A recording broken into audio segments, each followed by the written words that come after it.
There are women who don't need to be saved. They need a reason strong enough to rise again. Sariah Baptiste was once a proud bride, became a quiet shadow in a lavish home, then cast out into the rain-soaked night, carrying a denied life within her. People thought she would break, but they forgot one thing. Ashes remain only until someone dares to reignite the flame. Today, I'll tell you the story of that woman, the one who turned pain into strength, despair into freedom, and taught the world that forgiveness is not weakness, but the most significant victory of the human heart.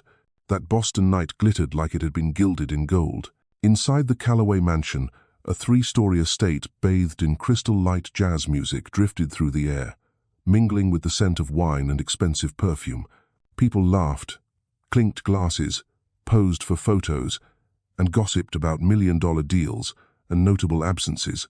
And there, standing quietly by the champagne bar, Sariah Baptiste felt only an aching hollow inside her chest. She wore a turquoise evening gown one Vivian, her mother-in-law, had chosen. It must be modest, elegant, and not too attention-grabbing. Vivian had said as the tailor sewed tiny crystals along the neckline. The Callaway family doesn't need another woman who likes to show off. Sariah only smiled faintly. She learned that silence was the only way to survive in this house.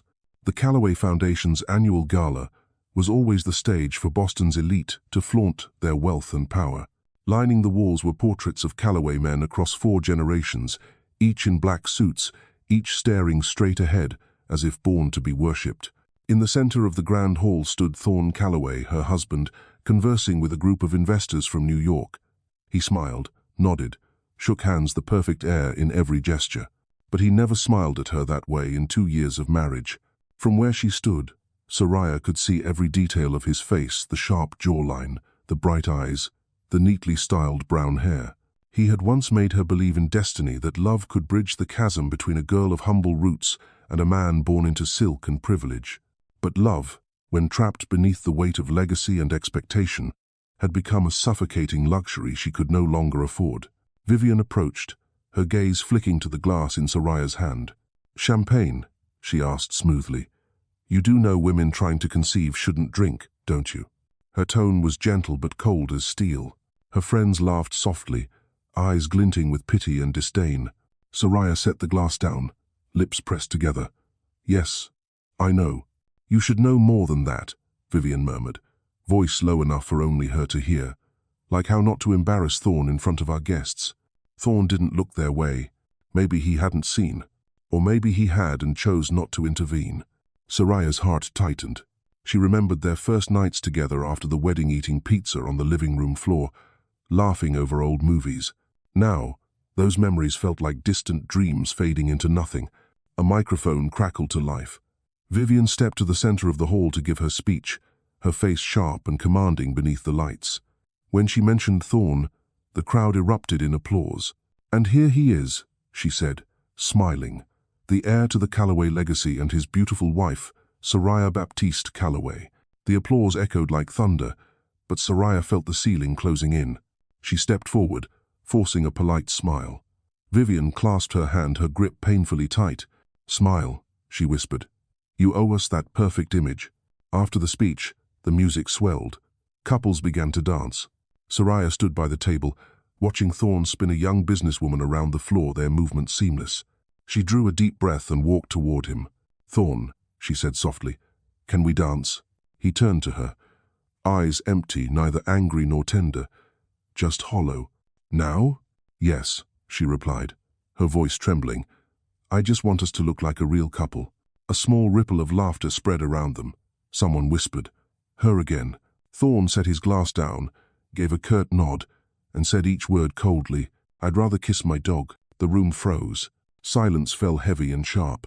The music played on, but everyone could hear their own heartbeat. Some women gasped, others hid their smiles behind manicured hands. Vivian's lips curved in satisfaction, a lesson delivered at the perfect moment. Sariah didn't move. It felt like a velvet-covered blade had just been driven through her chest. But under the golden glow of the chandeliers, something within her shifted, the clarity of someone finally seeing the truth. None of this beauty had ever belonged to her, and the man before her had never once stood by her side. A strange calm filled her. When she spoke, her voice was clear and proud enough to silence the entire room. "How fortunate," she said slowly, meeting Thorn's eyes, "that I never had to share a kiss with a man who only knows how to kneel before his mother." No one breathed. Vivian went pale. Thorn froze. Sariah smiled, soft, serene, terrifyingly composed, then turned and walked out. The heavy wooden doors closed behind her with a thud. The music continued, but that world had already died for her. Outside, rain poured down, cold and relentless, washing away her makeup in streaks. She didn't run. She walked each step carrying the weight of humiliation, heartbreak, and a strange, fierce freedom. She didn't know where she was going, but couldn't stay. Under the glowing streetlights, Boston glittered dazzling, distant, and perhaps, in that moment, Sariah Baptiste, the woman humiliated by her husband before society's eyes, died a little. But that part of her, one day, would rise again in fire and defiance. She didn't know how long she walked through the storm. By the time she stopped, her heels were soaked, her hair clung to her face, and her hands trembled so badly she could barely open her purse. A taxi pulled over, the driver rolling down the window. "You need a ride, miss?" Sariah shook her head faintly. She didn't want anyone to see her like this. A sharp pain shot through her abdomen, doubling her over. Her hand flew to her belly, instinct, maternal and fierce. The child was still there, safe in the chaos. "It's okay, sweetheart," she whispered through the rain. "We're going to be all right." She returned to the Callaway estate just past midnight to gather her things. But the lights snapped on as soon as she stepped into the foyer. Vivian sat waiting, flanked by 2 guards and Thorn. "Why are you back?" Vivian's voice was ice. "I came for my belongings." "How convenient," Vivian replied, resting a hand on a black velvet box. "Because at this very moment, my diamond hairpin seems to have vanished." Thorn's gaze dropped. He wouldn't meet her eyes. One of the guards opened Sariah's purse and pulled out the glittering pin. She froze, disbelief flooding her face. "No, I never." "Don't bother," Vivian interrupted, sweetly, poison wrapped in sugar. "I won't make this public. You need to sign divorce papers and a non-disclosure agreement here. In return, you'll leave quietly." Sariah looked at the papers, then at Thorn. "You know I didn't do this." He stayed silent, and in his silence, she saw the truth. He would let her be humiliated again if it meant preserving the Callaway name. Her hand trembled as she signed, but each stroke was steady, final. Then she looked up at Vivian. "Thank you," she said, voice calm, "for teaching me the value of dignity, something this family has never known." Vivian's smile didn't reach her eyes. "Get out before I change my mind." Sariah turned. The door slammed shut behind her, echoing through the night. Rain still poured down as she walked barefoot, clutching a small bag with a few belongings and a crumpled wedding photo. Thunder rolled overhead. She didn't look back. Each step was a goodbye. Goodbye to the man who betrayed her. Goodbye to the golden cage. Goodbye to the woman she once was. At the Longfellow Bridge, where city lights shimmered over the Charles River, she stopped and gazed at her reflection-smudged face, swollen eyes, the sequined dress clinging to her body like a second skin. She looked like a lost soul. But somewhere beneath the ruin, something stirred the will to live. "You won't grow up in that house," she whispered to the life inside her. "I promise." A flash of lightning lit her face, cold, resolute, proud. That night, Sariah Baptiste vanished from the Callaway world beneath the unending Boston rain. No one knew where she went or how she survived. Only that from that moment on, a woman had stepped out of humiliation's shadow and begun her rebirth from the ashes. And fate, like every good storyteller, was only beginning her tale. The next morning, Boston lay under a heavy shroud of fog, cold enough for breath to turn into pale smoke. Sariah woke up on a wooden bench by the river, where her legs had finally given out the night before. Her gown was still drenched, her hair tangled, and her shoes, she'd thrown them away at midnight when the straps cut into her feet until they bled. Beside her sat a small bag, all that remained of her old life. A few clothes, her ID, and a torn wedding photo, the edges jagged where Thorn's face had been ripped away. The blare of car horns in the distance pulled her back to the present. She stood, shivering, and pulled an old coat from her bag around her shoulders. No one noticed her. No one recognized the woman who had once graced magazine covers as the bride of Thorn Callaway.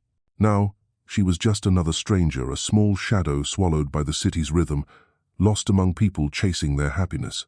A wave of nausea hit her suddenly. She sank to her knees, clutching her stomach. "I'm sorry, baby," she whispered, eyes shut tight. "I promise, I'll protect you, even if I have to start from nothing." The baby stirred faintly, as if listening. In that moment, between the smell of rain and exhaust, between fear and resolve, Sariah understood that falling was no longer an option. She walked on, finding a small diner on the corner of Beacon Hill, with a hand-painted sign that read, "Breakfast served all day." The waitress looked her over, surprised but silent. Sariah sat near the window and ordered a cup of hot tea and a slice of toast, the cheapest thing on the menu. The steam warmed her trembling hands.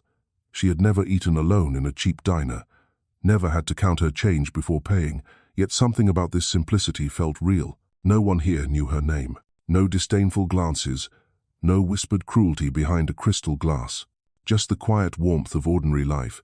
A gentle voice spoke beside her. "Are you all right, dear?" A middle-aged woman with silver curls and an apron printed with tiny books stood watching her with kind, searching eyes.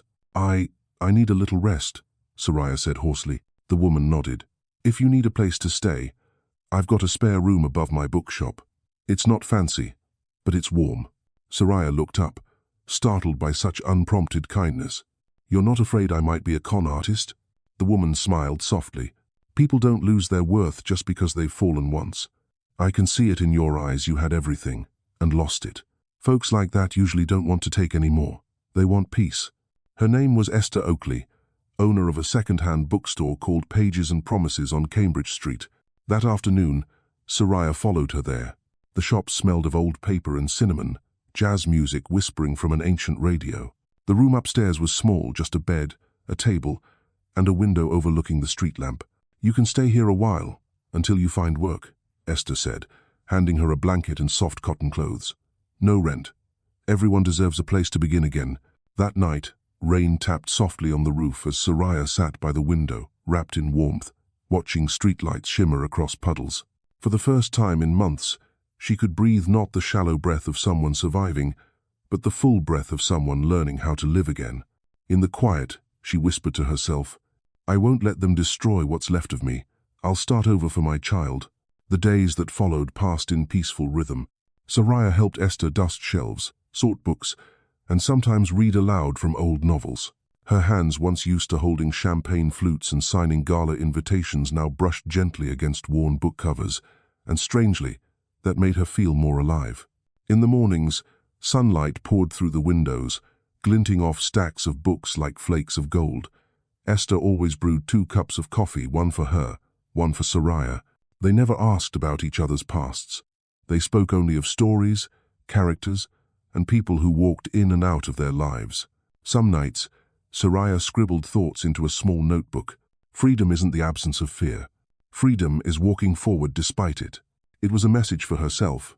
One afternoon, Esther asked, "Where will you go when you leave here?" Sariah paused, her gaze dropping to her gently rounded belly. "I'm not sure. Maybe I'll stay in Boston. Find a job. Rent a small place. I need somewhere safe for my child." Esther was quiet for a moment, then smiled softly. "I need help opening the shop in the mornings. If you'd like, stay.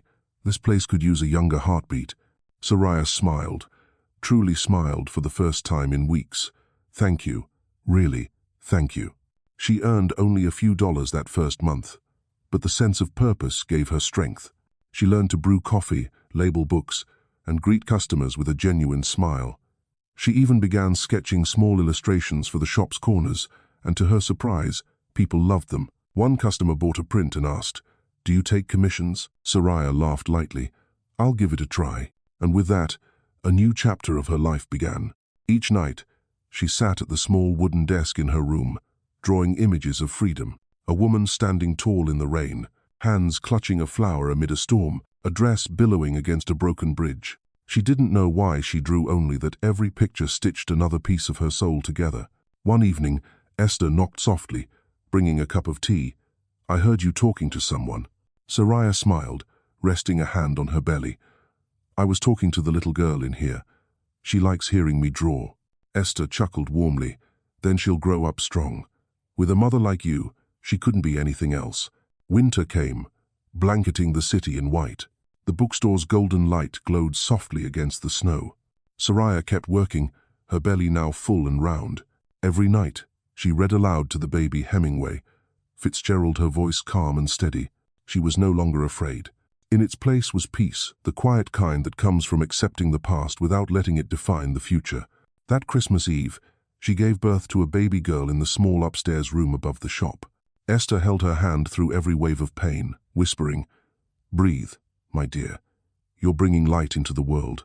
Then came the first cry, small, fragile, defiant. Sariah wept, her smile breaking through tears. "Hello, sweetheart," she whispered, trembling. "Your name is Amara. It means grace, kindness. And I promise, you'll grow up knowing that true love never makes you smaller." Outside, snow kept falling. Church bells rang faintly through the distance. The city seemed to hold its breath. Only the sound of two hearts beating in unison filled the room. From that tiny room above a second-hand bookstore, a new life began. No more Callaway, no more shame, no more glittering cages. Just a mother, a child, and the unshakable belief that true love doesn't need names or fortune, only the courage to keep walking through the dark. After Amara was born, time seemed to stop for Sariah. She no longer measured her days by calendars, but by breaths and the rhythm of her child's cries. Mornings in Salem were damp and briny, the scent of the sea drifting through narrow cobblestone streets. Pages and promises still opened each day, its golden light spilling through the window, a small flame against the winter sky. Upstairs, Sariah held Amara in her arms, rocking gently, humming nameless tunes she made up as she went. Each time the baby quieted, she'd laugh softly, a sound so tender that even she barely recognized it as her own. Life was poor but peaceful. In the mornings, she brewed coffee for Esther and rearranged the shelves. In the afternoons, she minded the shop while Esther went to pick up new stock. At night, they sat together by the wooden table, sipping cinnamon tea, reading from old books. Esther never asked about Sariah's past. Only sometimes, when she noticed the younger woman growing too quiet, she would say gently, "The past is a locked room, my dear. Keep standing there long enough, and you'll forget there's light outside the window." Those words always drifted through Sariah like a soft wind, not as a lesson, not as pity, just enough to reach the place inside her that still hurt. Sariah began to write. At first, it was just notes to herself. Day 2 of this new life. I'm still afraid, but less than yesterday. Day 6. Amara smiled today. Her first smile made me forget why I ever wanted to die. She pinned those scraps to the wall, one by one, until her room became a collage of memory and hope.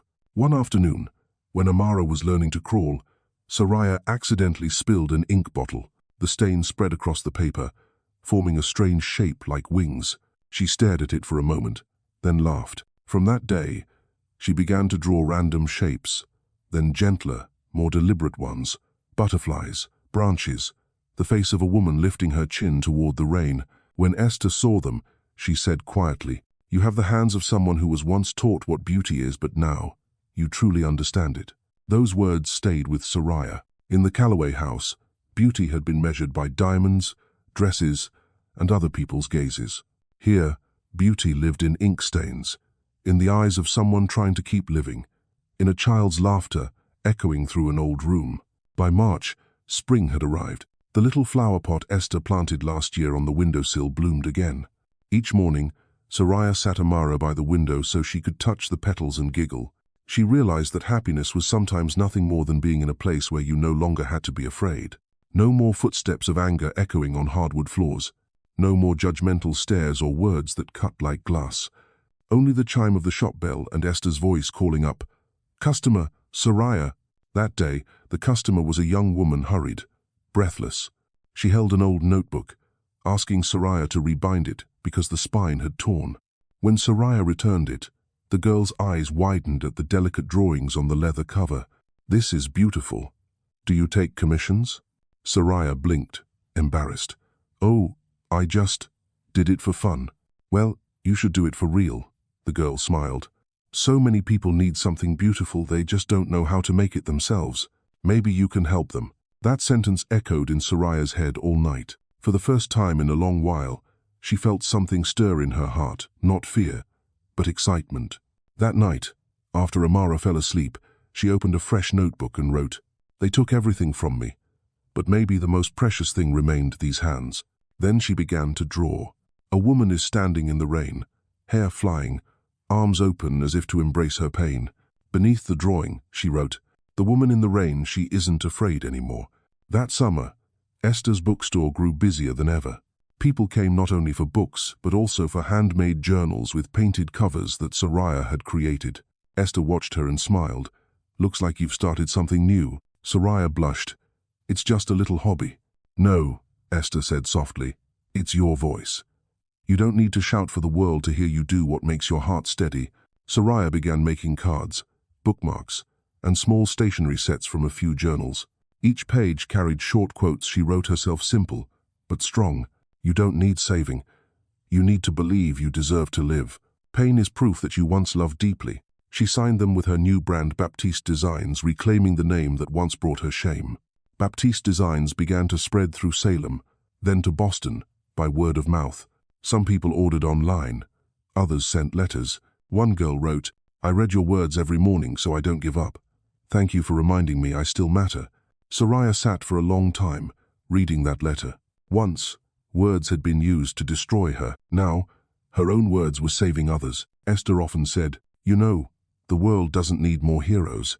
It needs people who have fallen and still choose to rise." Each time she heard it, something inside Sariah broke open, not in pain, but in peace. By August, the sea breeze in Salem grew warm and salt-sweet. One afternoon, Sariah took Amara to the beach. The little girl tottered on the sand, her tiny footprints trailing behind her mother. The waves washed over, then withdrew, erasing everything old. Sariah gazed toward the horizon, where the sun dipped into amber and gold. "See that, sweetheart," she whispered. "The sun still rises, no matter how long the night, and so will I." When they returned home that evening, Esther handed her a small wooden frame engraved with one word, "Home." "You can hang it on your door now," she said gently. Sariah pressed the gift to her chest, eyes glistening. For years, she had lived in someone else's house, carried someone else's name, smiled for pictures that weren't real. Only now, in this small upstairs room, did she finally have her own home. That night, as Amara slept, Sariah opened a new journal and wrote the first line. "I died in the rain of Boston, but in Salem, I was born again." Outside, moonlight washed over the quiet street, falling softly across the two who dreamed within. And perhaps, in this world, there genuinely are miracles for those who still believe that love never expires. The first sunlight streamed through the window that spring morning, spilling across Amara's sleeping face. Her breath was soft and even, her skin pink as a petal, her tiny hand curled tightly around her mother's finger. Sariah watched her for a long time, then kissed her forehead gently. "You're my first light," she whispered. "If not for you, I wouldn't still be here." Since the day Amara was born, Sariah's world had grown simpler. Each morning, she opened the window to let the light in, brewed a pot of cinnamon tea, and greeted Esther with a smile that came from somewhere real. Life was slow, but it was honest, no more pretending or masks. Esther often said, as she watched the two of them together, "You were both born on the same day, one from flesh, the other from pain." Sariah would smile softly. And both learned how to breathe in freedom. Work at the bookstore became her daily joy. Alongside her Baptiste Designs journals, she began creating postcards and small framed prints with handwritten notes of hope. On each piece, she inscribed the words, "From the ashes, she blooms." Every time she wrote it, warmth returned to her chest. Customers came more and more often. Some said her journals helped them through depression. One young woman even cried while reading a page that said, "You're not ruined, you're just healing." Those moments made Sariah realize that the cracks in her soul were where light could enter. After putting Amara to bed at night, she would write under the soft glow of a desk lamp, her face calm, her eyes deep with focus. In those pages, she wasn't only writing for others, she was writing for the woman she used to be. "Once, I needed someone to tell me I wasn't shameful. Now, I say it to myself and everyone who's ever drowned in silence." Esther often watched her, pride shining quietly in her eyes. "One day," she said, "what you write will travel farther than this little shop." Sariah smiled. "If it can reach even one heart, that's far enough." One afternoon, when Amara turned 2, The little girl ran into the shop clutching a notebook and said her first clear word, "Mama." That single word stopped Sariah cold. For 2 years, she had learned to stay composed through anything, yet those 2 syllables undid her completely. She knelt, gathering Amara in her arms, tears soaking her shoulder. "Yes, sweetheart," she whispered, voice trembling. "Mama's here." Esther smiled from behind the counter. "That child is the smallest miracle and the strongest one I've ever seen." That night, Sariah opened a new journal and wrote in the middle of the page, "Amara, the first light." Below it, she added, "I'll build an entire world around this light." Time passed, and Baptiste Designs began drawing attention. A local magazine published a short piece about a single mother in Salem creating art that heals, with photos of her heartfelt yet straightforward work.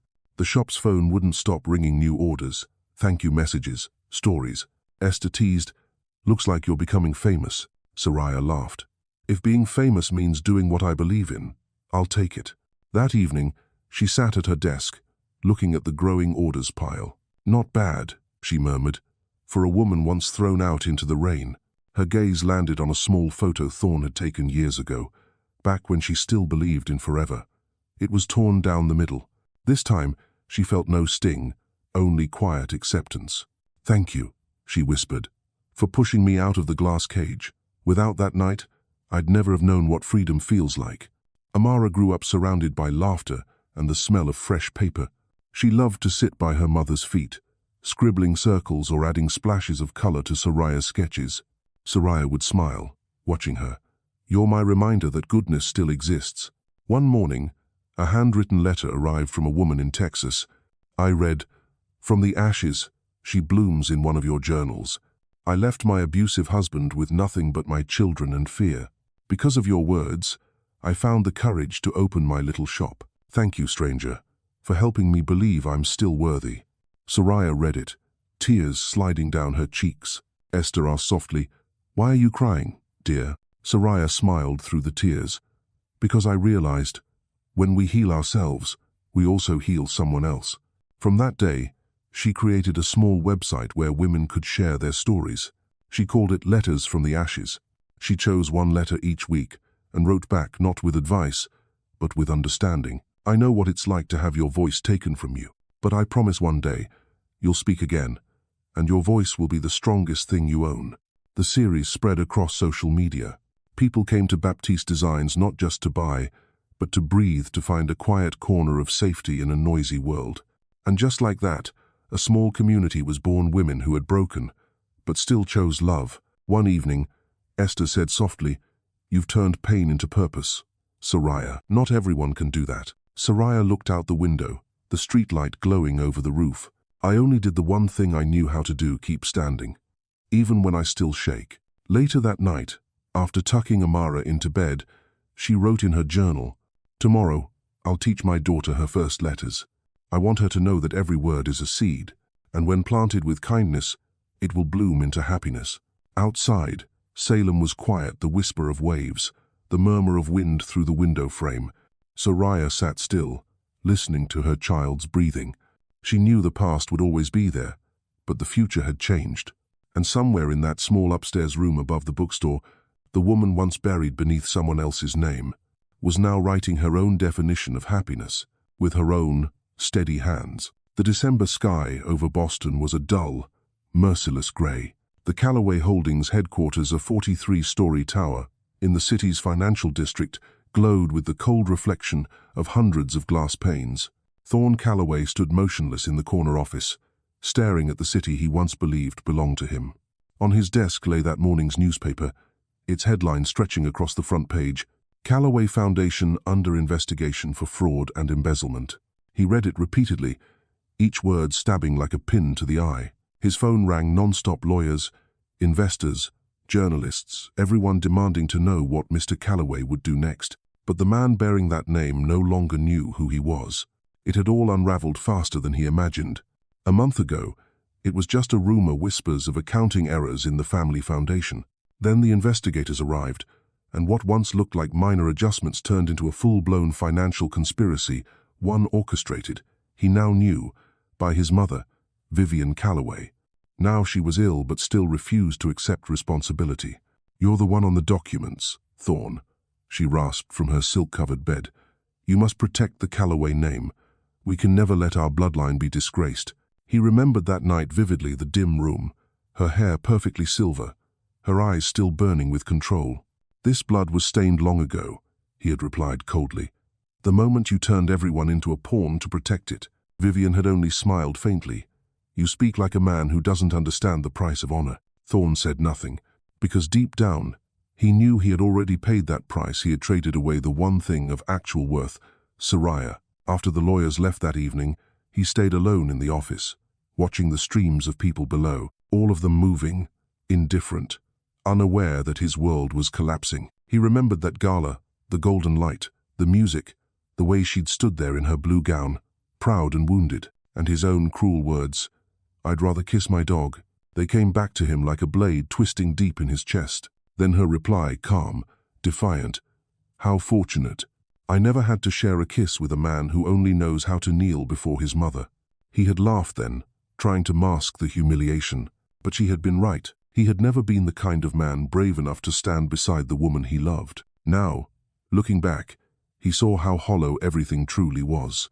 Wealth, status, legacy, all is nothing but polish on an empty soul. And she, the woman who once walked away into the rain, had built an entirely new world from the ashes. He knew because he'd seen her name online.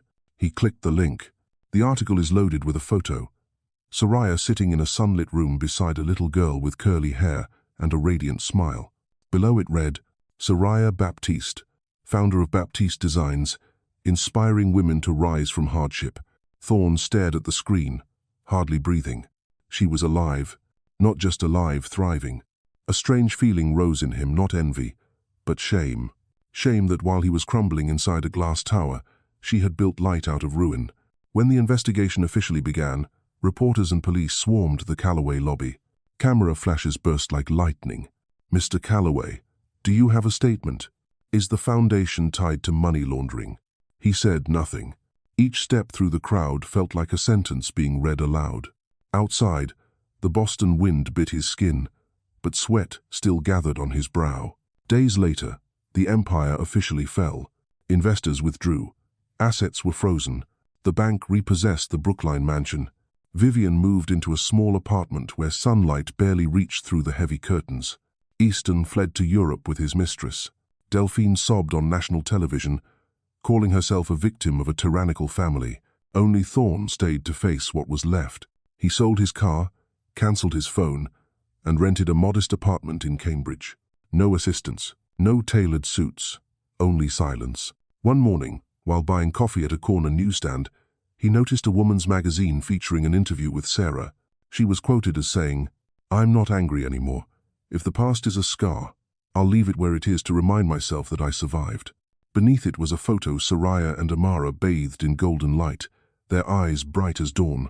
Thorn stood frozen, the world narrowing to a single heartbeat. In that moment, he understood he had lost the one thing that could never be replaced. That night, he opened his laptop in his dim apartment and searched for Baptiste Designs. The homepage loaded with a drawing, a woman standing in the rain, the same poised silhouette he remembered. Below it read, "From the ashes, she blooms." He reached out, touching the screen gently. She still remembered the rain, but now, it was no longer shame, it was rebirth. The next day, Thorn drove to Salem. He stood across the street from the small bookstore Pages and Promises. Through the glass, he saw Sariah arranging books, Amara beside her, her curls bouncing, her eyes unmistakably his. Sariah laughed when the little girl held up a hand-drawn card. That laugh, soft, bright, full of life, filled the air like the first day of summer. He didn't go in. He stood there silently, letting the image etch itself into his mind, a punishment, perhaps the only redemption he could grant himself. Before he left, he whispered under his breath, "Thank you, Sariah, for living and for teaching me the worth of loss." On the drive back, Boston's rain began to fall again. Droplets streamed down the windshield, blurring the world into streaks of grey. But this time, he didn't feel the cold. Somewhere within the ruin of an empire, something had been washed clean, a strange peace, half pain, half release. That night, for the first time in years, He opened a notebook and wrote, "I once had everything and lost it all, but maybe now, I'm finally learning what it means to be human." March sunlight filled Salem with warmth. On Essex Street, tulips bloomed bright red and gold along the porches. Inside Pages and Promises, the bell above the door chimed as customers entered. At the counter, Sariah was wrapping a large order, the 1000th order of Baptiste designs. Esther walked over and set down a cup of coffee. "Congratulations, my famous designer." Sariah laughed softly. "I'm just someone who draws a few pretty things." "Pretty things save people, too," Esther replied, nodding toward the front window. "Someone's been standing out there for a while. Looks like he's here for you." Sariah looked up and froze. Across the street stood a tall man in a grey coat, hair slightly tousled, the sun catching on a face she knew too well. Thorne Callaway. He looked thinner, tanned by weather, his eyes stripped of their arrogance quiet now, heavy with words that had never been said. When their eyes met through the glass, time seemed to stop. Everything she had buried, pain, humiliation, love, pity, surged up all at once, colliding inside her chest. The door opened. The bell chimed softly. Thorne stepped in, carrying the faint scent of sea air. He stopped a few feet away. "Hello, Sariah." His voice was low, rough, every word dragged through regret. She didn't answer. She just looked at him, calm and unreadable. I didn't think you'd still be in Salem," he said quietly. "I just wanted to." "To what?" she cut in, her tone even but sharp. Thorne drew a long breath. "To say I'm sorry." From the corner, Esther watched them for a moment, then slipped quietly into the back, leaving the air still and heavy, except for the clock's ticking. Sariah set down the box in her hands. Her voice was smooth, steady, almost too steady. "Sorry? After 2 years, what has changed in my life?" "I know it's too late," Thorne said, "but I have to say it anyway.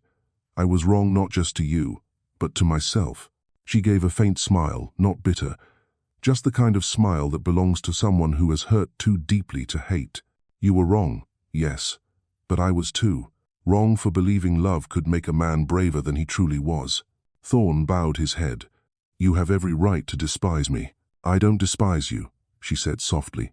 "I just don't care anymore." The words settled between them, quiet and final.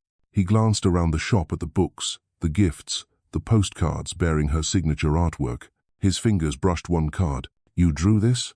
"Yes," she said. He read aloud, voice barely above a whisper. "From the ashes she blooms. I recognize it," he murmured. "That's you that night, in the rain." She met his gaze, calm and clear. "Yes, the night you humiliated me. But I don't want to remember it that way anymore. I drew it to remind myself that even the rain can become a baptism if you choose to live." Thorne closed his eyes for a moment.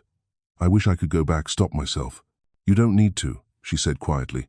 "If you did, maybe I'd still be there, the woman standing behind you, silent, small, afraid. I never want to be her again." He looked at her, eyes filled with something between understanding and despair. "Are you happy, Sariah?" "Yes," she answered without hesitation, "because I finally belong to myself." There was nothing more to say. The silence that lingered wasn't painful anymore, only light, almost peaceful. As Thorne turned to leave, her voice stopped him. "Have you met her yet?" He turned back, confused. "Her? My daughter," Sariah said. "Her name is Amara. She carries part of you, but everything else is mine." He froze, breath caught in his throat. "Don't worry," she added softly. "She's happy even without you." Thorne's voice broke. "I don't deserve to meet her." "Maybe not," she said. "But one day, when she's old enough, I'll tell her who her father was, not the man who hurt me, but the man who tried to make things right." When he stepped back into the sunlight, his shadow stretched long behind him, a faint grey streak fading into brightness. Sariah watched him go, exhaled slowly. She felt no anger, no sorrow, just an unfamiliar lightness. That afternoon, the rain returned to Salem. Sariah stood by the upstairs window, watching droplets race down the glass. People hurried by with umbrellas, but she let the sound of the rain fill her, soft and cleansing. Esther entered quietly, draping a shawl over her shoulders. "You all right, dear?" Sariah nodded. "I don't know what to call this feeling. Lighter, but sad." "That's what healing feels like," Esther said. "The wound's closed, but the new skin still stings a little." Sariah smiled faintly and turned back to her desk. Among the new orders was an envelope, a bulk purchase from the Callaway Foundation. She frowned, unfolded the letter. We'd like to order 300 Baptiste Designs journals for the Women Rising program, supporting survivors of domestic abuse. Full payment in advance. Signed, Thorne Callaway. Sariah sat still for a moment. Then, without warning, tears spilled down her cheeks. Not from pity, not even gratitude, but because she realized he had chosen the only proper way to say "I'm sorry," through action, not words. She filled out the confirmation form and added a single note at the bottom. May your program bring light to many more lives. She didn't sign her name. That night, after Amara fell asleep, Sariah opened her private journal and wrote, "Some apologies don't need to be heard, you can see them. Some wounds need no medicine, time and kindness have already healed them." Outside, the rain kept falling, steady and calm. For the first time, when she thought of Thorne, she didn't hurt. Perhaps forgiveness isn't letting someone back in, it's walking out of the room yourself. Before turning off the light, she kissed Amara's forehead. "Sleep well, my love. Someday, I'll tell you about the man who taught me the power of silence and the worth of forgiveness." Outside, the sky cleared after the rain. Moonlight glowed on the small wooden sign swinging gently above the door. Pages and promises where stories begin again. And in that quiet light, Sariah knew the old chapter had finally, truly closed. News travels faster than the wind. Only 2 days after Thorne Callaway placed his order with Baptiste Designs, a photograph surfaced online, taken right outside the bookstore in Salem. In it, Thorne stood on the sidewalk, gazing through the glass at Sariah behind the counter, her hair loose, sunlight pouring over her like a scene from a film. The headline blazed across the screen. Thorne Callaway reunites with ex-wife after Callaway Holdings scandal. What began as a rumor on social media quickly spiraled into a full-blown tabloid frenzy. Some outlets even fabricated exclusive angles, stitching together images to paint a story of reconciliation. Headlines erupted everywhere. The woman who changed Thorne Callaway, Sariah Baptiste from betrayed bride to feminist icon. Baptiste Designs, saved by love's second chance. The bookstore's phone rang non-stop. Emails flooded in. One morning, Esther placed a glossy magazine on the counter, the cover showing Sariah and Thorne frozen in that moment. Her voice was low. "What are you going to do about this, dear?" Sariah stared at the picture. It was beautiful but falsely so. It turned truth into someone else's story. "I'm not going to say anything," she replied quietly. "I don't need to defend myself against what I've already outgrown." "But Baptiste Designs could take a hit," Esther cautioned. "People might think you're using the scandal for attention." Sariah lifted her gaze, calm but firm. "Then I'll let my work speak. Those who believe will understand. Those who don't, it's all right." But the storm didn't stop. A week later, a reporter showed up at the shop, microphone in hand, pushing past the door as Sariah held Amara on her hip. "Miss Baptiste, are you and Thorne Callaway back together? Is it true that Baptiste Designs is now funded by his foundation? Will you finally tell the truth about your marriage?" Esther stepped forward, blocking the doorway. Her tone was calm, unwavering. "This is a bookstore, not a soap opera. Please leave." But of course, the scene was filmed and spread online within hours. Soon, several business partners paused their orders, pending clarification. In days, Baptiste Designs teetered on the edge of crisis. That night, Sariah sat in her small office, laptop screen glowing with endless comments, praise, scorn, even hate. One line made her stop. If she's firm, why take money from the man who broke her? She closed her eyes. It hurt mainly because it wasn't entirely wrong. When Esther came in, Sariah was still sitting there. "What will you do?" "I'll speak," she said softly. "Not to explain, but to remind people that forgiveness doesn't mean going back." The next morning, she opened the Baptiste Designs website and posted a statement titled, "The Things No One Asked, But I Want to Say." She wrote, "I haven't returned to the man who once broke me. I saw him to prove that people can change, but what matters most is that we have changed. I don't deny my past. It's the foundation that built my present. Baptiste Designs doesn't exist because of anyone's redemption, but because of every woman who was forgotten and still chose to rise." And she ended with one final line. "If he once took away my voice, today I take it back, not to speak about him, but to speak as myself." The post went viral within hours. Thousands of comments poured in, not gossip, but empathy and admiration. Her partners returned. A major brand in New York reached out, offering collaboration. The media's tone shifted overnight, from rekindled romance to a portrait of independence. That evening, Esther read the post, smiling. "You didn't just keep your name, dear. You made it shine." Sariah squeezed her hand. "I only did what you once told me, tell my story, when I'm ready." But when the world quieted again, Sariah sat by the window, the street lamps casting pale light through the glass. Her thoughts drifted to Thorn. He hadn't called, hadn't written, hadn't defended himself. Only rumors circulated that he had left Boston and transferred his remaining assets into a new charitable fund, the Baptiste Initiative. Sariah read the name and felt something tighten in her chest. She knew he hadn't done it to earn forgiveness, but to make peace with himself. "At least," she whispered. He understood. Behind her, Amara stirred in her sleep, murmuring, "Mama." Sariah turned, brushing her daughter's curls aside. "Sleep, my love," she whispered. "Everything's all right now." Outside, the Salem rain began again, gentle this time, like a lullaby from an old season. Sariah closed her eyes and smiled faintly. She wasn't afraid of the rain anymore, because now, every drop that fell reminded her of the same truth, that she had once stood through the storm and never fell. September brought an early chill to Boston. The wind from the Charles River swept through streets strewn with golden leaves. Thorn Callaway sat at his desk in his small Cambridge apartment, staring at the stack of files marked the Baptiste Initiative, the foundation he'd built after cutting ties with the Callaway name. For months, he had lived, almost invisible, no tailored suits, no luxury car. Each day, he worked quietly with non-profits helping women escape violence, helping them rebuild. People often asked, "Why name it Baptiste?" He would only answer, "Because it's the name I once buried and the only one worthy of standing again." Life had begun to feel almost steady until one morning, the hospital called. The doctor's voice was calm, low. "Mr. Callaway, your mother doesn't have much time." Thorn went silent. He had spent years trying to detach from his family's name, but blood has a way of refusing to let go. He arrived at the hospital that afternoon. The sunlight was fading, slanting through the blinds. Vivian Callaway lay there, her silver hair neatly brushed, her face hollow, her eyes still glinting with the same unyielding power.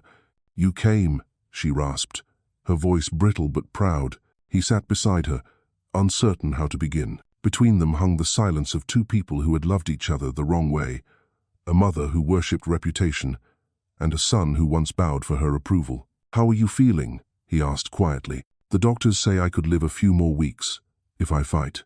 She gave a faint smile. "But why fight? No one visits. No one calls me Mrs. Callaway anymore."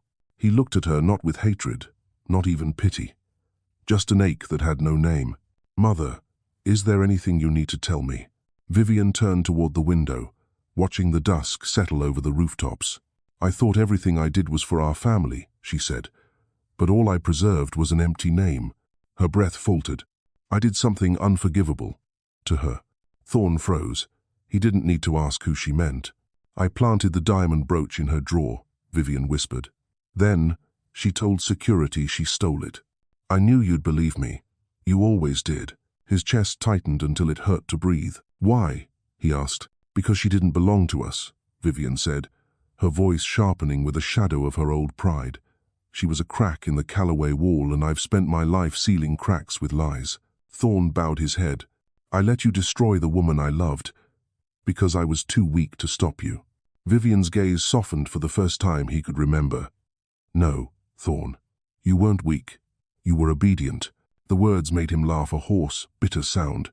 "Yes," he said, "obedient enough to become a coward." Her eyes fluttered closed, her breathing thin as thread. "You still have a chance to do what's right," she murmured. "I don't."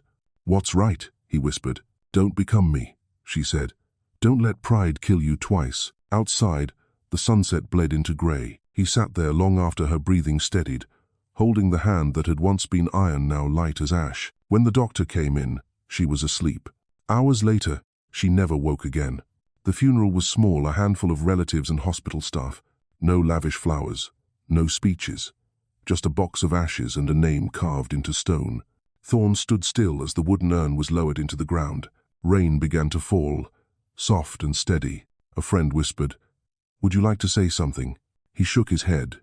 There was nothing left to say. That night, back in his apartment, he opened his laptop and began to write a letter. To Sariah Baptiste. Each word cut deeper than the last. "I know some mistakes can't be undone, but you deserve the truth. It wasn't me who framed you. It was my mother. And yet, I was more guilty than she was, because I chose to believe her. She's gone now. Before she died, she said, 'Do what's right.' I don't know what that means, except this to tell you. You never deserved the humiliation. You never deserved to be cast out. You never deserved my silence. You don't ask for forgiveness. I only hope you know I finally understand." He signed it. Thorn. The next morning, he drove to Salem and stopped outside Pages and Promises. But instead of handing it to her, he gave the envelope to Esther. "Would you give this to her when you think the time's right?" Esther looked at him, eyes steady, somewhere between stern and kind. "Are you sure she wants to read it?" "No," he said quietly, "but she deserves the choice." Then he turned and walked away, his figure dissolving into the damp grey of the street. Esther watched until he vanished, then sighed softly. That evening, she placed the letter on Sariah's desk without a word. Sariah opened it, read every line. No tears came, only a deep, quiet stillness. When she reached the words, "I don't ask for forgiveness. I only hope you know I finally understand," she placed a hand over her chest, the same heart that once shattered because of him. It was still beating, steady and strong. She folded the letter and slipped it into the wooden box that held all the letters from the ashes, not to keep Thorn, but to retain proof that every storm eventually passes. That night, she wrote a new line on the wall above her desk. "Forgiveness doesn't change the past, but it makes the present peaceful." Outside, the Salem sky opened again, rain whispering against the window. This time, it didn't sound sad, because this rain wasn't here to test her anymore. It came to wash away what little remained of the past. A year after Vivian Callaway's death, Boston welcomed autumn beneath trees of crimson and gold. In the city's South End, a modest community center opened its doors, the Baptiste Initiative, Women Rising Center. There was no ribbon-cutting ceremony, no press, no flash of cameras, just a small crowd of women and children gathered around a hand-carved wooden sign that read, "From those who were once broken to those still learning to stand." Thorn Callaway stood at a distance, sleeves rolled up, helping workers assemble shelves.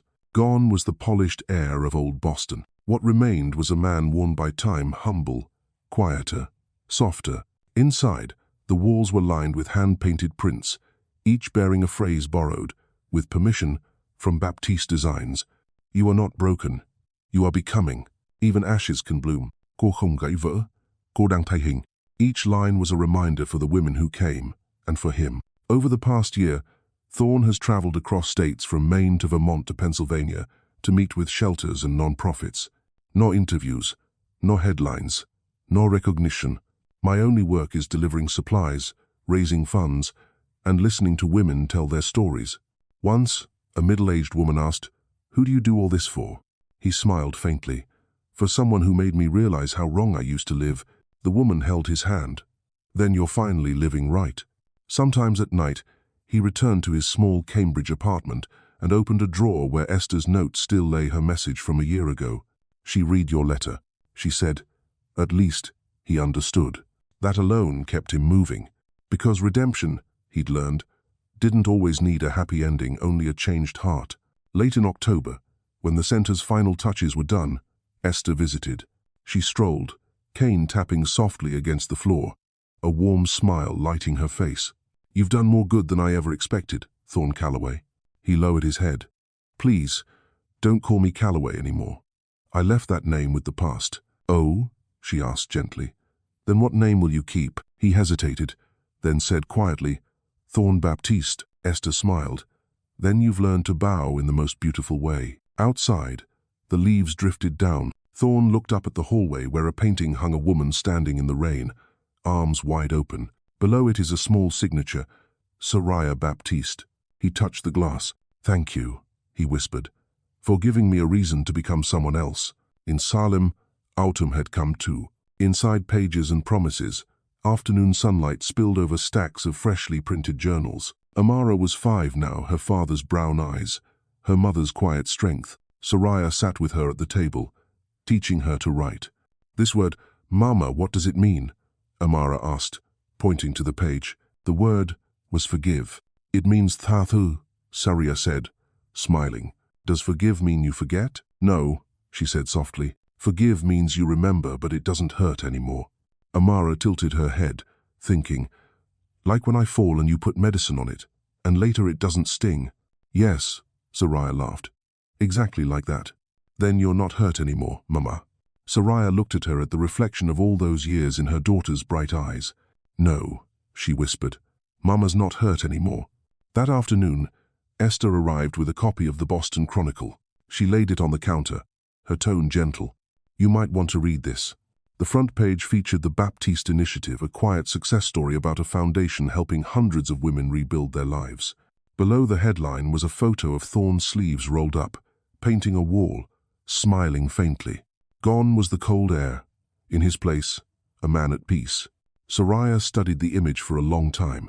Esther asked, will you reach out to him? She shook her head. No, we don't always need to meet again to say I forgive you. Sometimes it's enough to see they're living right. That night, after Amara had fallen asleep, Sariah wrote a letter not to send, but to release. Thorne, I read about your foundation. If you're helping others rise, then I was right to believe you could change. But between us, there's nothing left to say. I'm no longer the woman you left in the rain, but the one who learned to walk after the storm. Forgiveness isn't forgetting, it's letting us both be free. She folded the letter and placed it beside her letters from the ashes. Outside, the waves of Salem whispered against the shore. Through the bookstore window, she watched passers-by pause to read the sign hanging in the light. Sometimes, the light doesn't come from the sun but from the person who once hurt you. Sariah smiled. No one knew what she was thinking, but in that moment, she understood. She had forgiven, and somehow, the world had grown gentler too. Morning in Salem was startlingly clear. April sunlight streamed through branches budding with new leaves, casting soft, trembling light across the bookstore windows. The bell over the door jingled as Esther stepped in, holding a cream-colored envelope. Something came for you, she said, setting it down with a knowing smile. Sariah recognized the handwriting immediately, Thorne's. She paused, then opened it. Inside was a single page, written neatly in black ink. I don't expect an answer, only to ask if I might see Amara just once. Not to reclaim anything, only to witness the most beautiful result of the worst mistake I ever made. Sariah Baptiste. She read it twice, then again. No tremor in her chest this time, no rush of old emotion, only calm, the kind that comes after long peace. She folded the letter and looked up. Maybe. It's time. Esther nodded gently. Yes. Sometimes closure deserves to be seen with your own eyes. That afternoon, the sky was a flawless blue. Sariah took Amara to the small park behind the bookstore, where lilacs bloomed in gentle clusters along the path. Thorne was already there, waiting near a wooden bench by the pond. No suit, no mask of wealth, only a white shirt, rolled sleeves, and a quiet smile. When he saw them, he stood. Sariah nodded once. This is Amara. The little girl clutched her mother's hand, studying the stranger. Mama, who's that? Sariah crouched down beside her, voice soft. That's someone Mama used to know, a man who learned to be better after his mistakes.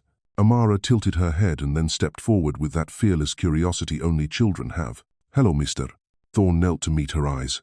Hello, Amara. Do you like reading books? I do. Mama reads to me every night. He smiled, eyes glistening. Your mother is wonderful. I know, she said proudly. Everyone says Mama is strong. Thorne looked up, their eyes met. There was nothing left to explain, only the quiet truth between them, that the wounds had healed.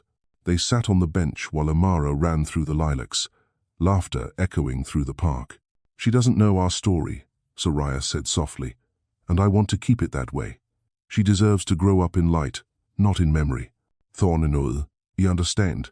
Thank you for letting me see her. They sat in silence a while, sunlight rippling across the pond.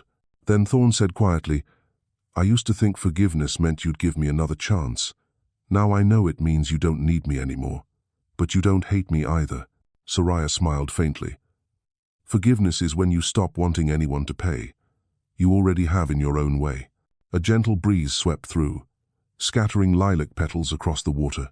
Sariah watched them drift away, her heart as light as the sky above. "Thorn," she said, "live on. Don't live to make amends, live to do what's right. That's enough." He nodded, and for the first time, there was genuine light in his eyes. "I will," he said. "For you, and for her." They watched Amara together, a small figure running free, her laughter carried on the wind. In that moment, both of them knew this was peace. Later, as Thorn walked away, Sariah stood at the upstairs window, watching the last light of day fall over him, turning his hair to gold before fading into the distance. No tears, no ache, just a quiet smile, warm and steady. Behind her, Amara called out, "Mama, I finished my picture. What did you draw, love?" "3 people by the lake," Amara said proudly. "One is crying, one is smiling, and one is holding their hands together." Sariah paused. "And who's that person?" "Me." The little girl giggled. Sariah knelt and wrapped her in her arms. "That's right," she whispered. "You're the bridge between us, the most beautiful thing born from what was once broken."